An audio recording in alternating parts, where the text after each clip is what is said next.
2002 para acá, 2003, estaba muy carajita. ¿Sabes que cuando hubo el golpe del 2002? Recuerdo poco, pero sí el tema de las colas por el gas, la gasolina, y estaba muy carajita, ¿no? ni siquiera consciente de lo que implica la política. Lo escuchaba hablando de revolución, de socialismo, no entendía nada. O empezó a hablar de Bolívar y tal, y lo que no aprendí desde entonces, o lo que no prestaba atención en mi clase como tal, se la presté a ese carajo. Pero fíjate lo arrecho que fue ese gigante, captura la atención de una carajita desde entonces, pues.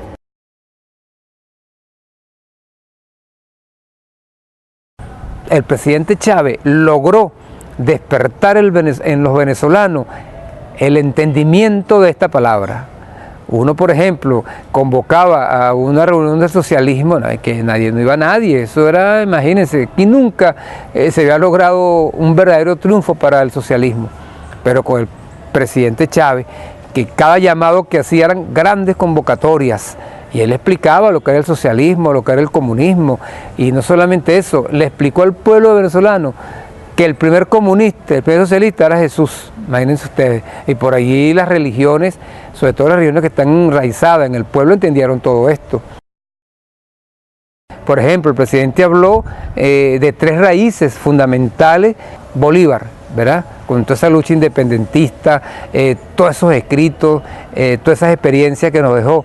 Luego Simón Rodríguez, ¿verdad? El gran maestro, el hombre que nos enseñó con su rebeldía una nueva visión de la educación, de una educación gratuita, libre, que se diera en los solares, ¿verdad? En la calle, en los campos. Y luego la de Zamora.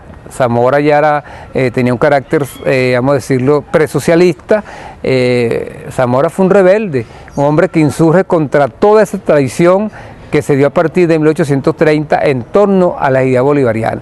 Todo eso, por supuesto, que el comandante Chávez, como un gran estadista, como una persona sumamente capaz e inteligente, la une a las grandes experiencias del socialismo científico. Jamás el presidente negó a Marx, a Lenin, a Mao, la experiencia cubana, todo lo contrario, siempre ponía como ejemplo lo que se ha vivido en la antigua Unión Soviética, lo que se ha vivido en la China. O sea, el presidente logra mezclar todo eso y surge con una tesis que yo creo que es válida, que es la tesis del socialismo del siglo XXI, tesis que se sigue aplicando, tesis que nos viene dando resultados. ¿Por qué?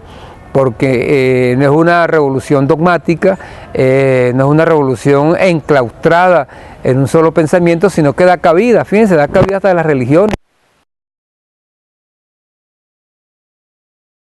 Gracias al acuerdo estratégico Cuba-Venezuela, por ejemplo, los venezolanos hemos podido derrotar un mal de siglos, el analfabetismo. En menos de 2 años, entre Cuba y Venezuela, acabamos con el analfabetismo en Venezuela, gracias al apoyo de la Cuba revolucionaria, gracias a la alternativa bolivariana, que también es martiana para nuestros pueblos. En menos de 2 años aprendieron a leer y escribir, y vaya como aprendieron con calidad 1,5 millones de venezolanos. Y ahora continuamos, todos vamos rumbo al 6º grado. En Venezuela, hombres de 90 años, mujeres de 85 años han aprendido a leer y escribir. Y Venezuela ha sido declarada hace una semana territorio libre de analfabetismo por la UNESCO. Con el método cubano Yo Sí Puedo. Ese es el ALBA. Los planes de salud como Barrio Adentro, que con 20.000 médicos cubanos, junto con miles de médicos y enfermeros venezolanos, están dispersos por todo el país hoy, ofreciéndole atención preventiva, curativa y educativa de salud a 17 millones de seres humanos que estaban excluidos, y eso incluye medicamentos totalmente gratuitos. Chávez se ideó todo un sistema que fue prácticamente paralelo a las estructuras que existían, y bueno, crea lo que lo que conocemos y que se fueron consolidando con el tiempo como las misiones. Nos convertimos en un pueblo libre de analfabetismo, donde se masificó la lectura a un punto tal donde en las escuelas, donde en los barrios, en nuestros barrios, se regalaban libros, los principales textos para la formación y la discusión. Podríamos nombrar la biblioteca de los consejos comunales, que es un compendio de textos con títulos necesarios para la discusión. El respeto al ser humano, al creador, al artesano, al artista, esto es importante. Esto solamente se ha logrado en el socialismo. Una de las leyes más importantes que se han aprobado es la ley de tierra. Muchas de las tierras que históricamente fueron tomadas por terratenientes y que fueron devueltas a los campesinos. Tenemos publicaciones, imprentas como El Perro y la Rana. Cada estado del país tiene su imprenta. Allí publican, allí producen. Tenemos, por ejemplo, Corazón Abierto, La Misión Cultura, ediciones permanentes, no solamente de libros, más de 10 revistas donde se recoge parte de la vida de este país, sobre todo la revista Memorias, que van alrededor de 32 números, se recoge toda la historia de nuestro país desde el punto de vista antropológico, cultural. Básica para el país, como lo son, por ejemplo, la salud, como lo es la alimentación y como lo es la educación. José Martí lo dijo muy claro: ser cultos para ser libres. Un pueblo culto es un pueblo libre. Los pocos ratos libres que uno pueda tener, leer, leer y leer, pensar, pensar y pensar, escribir, escribir y escribir.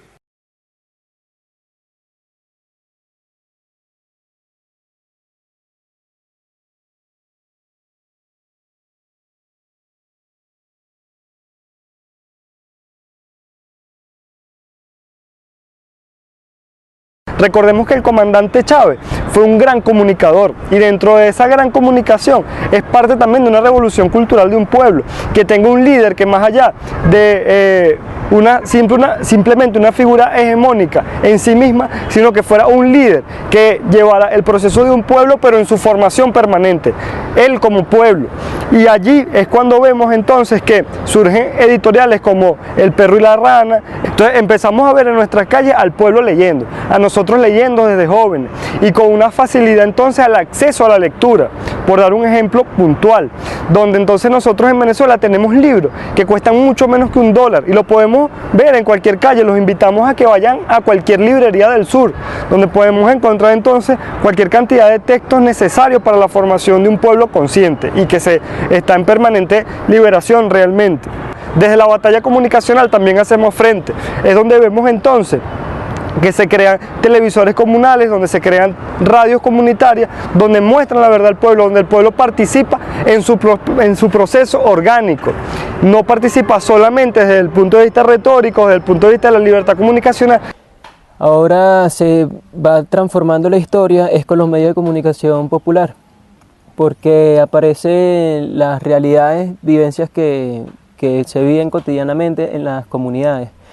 Entonces las personas, al vernos incluidos en esas visuales, en esos programas televisivos, en esos medios de comunicación, se va fortaleciendo la identidad local, pues la identidad criolla como tal.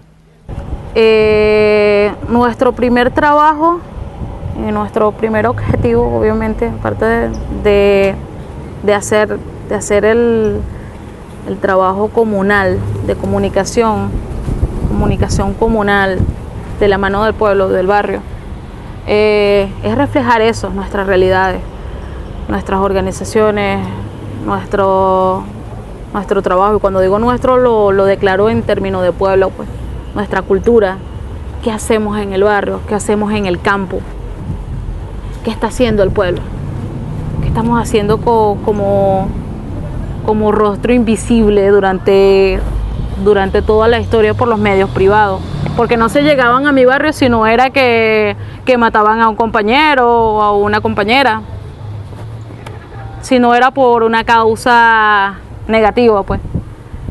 Y hay deporte, hay chamos organizados con el deporte, hay chamas organizadas con el deporte, hay cultura, hay bailes tradicionales, hay guerrilla de comunicación, hay chamos y chamas formándose en comunicación, en la radio, apoderándose de los medios comunales y comunitarios.